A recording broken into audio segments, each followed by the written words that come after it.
Rise and shine, Mr. Freeman. Yes, Gordon Freeman, you've overslept long enough. Half-Life 2 has been so long in coming, even the characters in the game seem surprised to see Gordon. Gordon Freeman. Gordon Freeman. Gordon Freeman?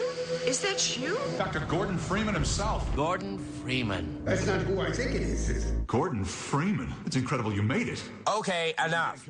Gordon's been gone a while and has suddenly plopped down in City 17. Jackbooted alien thugs in gas masks called the Combine are in charge now.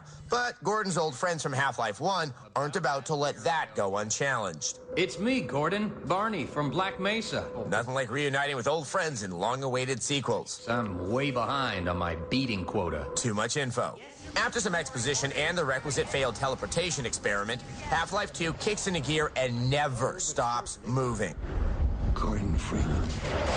The graphical improvements are immediately evident. This is one of the best-looking games made yet, and the character animation and facial expressions are second to none. Dr. Freeman, I presume. The gameplay is familiar on a base level. You point, you shoot, you occasionally solve rudimentary puzzles. Good job, Gordon. Throwing that switch and all. I can see your MIT education really pays for itself. But the element of Half-Life 2 that really changes everything is the Havok physics engine.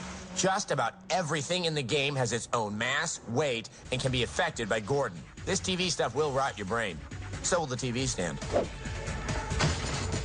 The physics are so integral to the game that you're even given a gravity gun to play with them. You can call it the zero-point energy field manipulator if you really want to. I really don't. That's the old passage to Ravenholm. We don't go there anymore. Can't imagine why. Who doesn't love head crab zombies?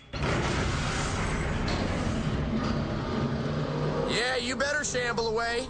The creepy zombie-infested town is not only scarier than anything Doom 3 throws at you, it may be the best place to play around with the gravity gun.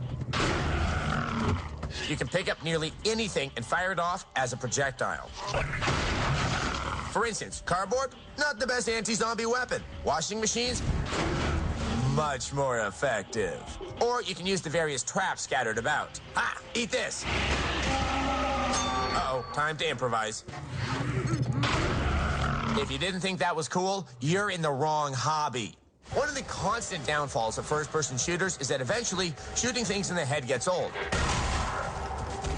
Half-Life 2 nimbly dodges this pitfall by changing things up regularly. There are vehicle sections that, unlike just about every other driving sequence in the genre, are tons of fun to play. Note to Combine Forces, your roadblocks suck. Later in the game, you get your own army of Starship Troopers rejects to swarm the Combine. By the end, it's full-scale war in the streets against monstrous striders. Very few games ever reach the breakneck pace and intensity level that Half-Life 2 maintains throughout. It's packed with cool moments and memorable characters. Look to your own salvation. This is the closest thing to a flawless game we played in a very long time. XPlay gives Half-Life 2 a 5 out of 5.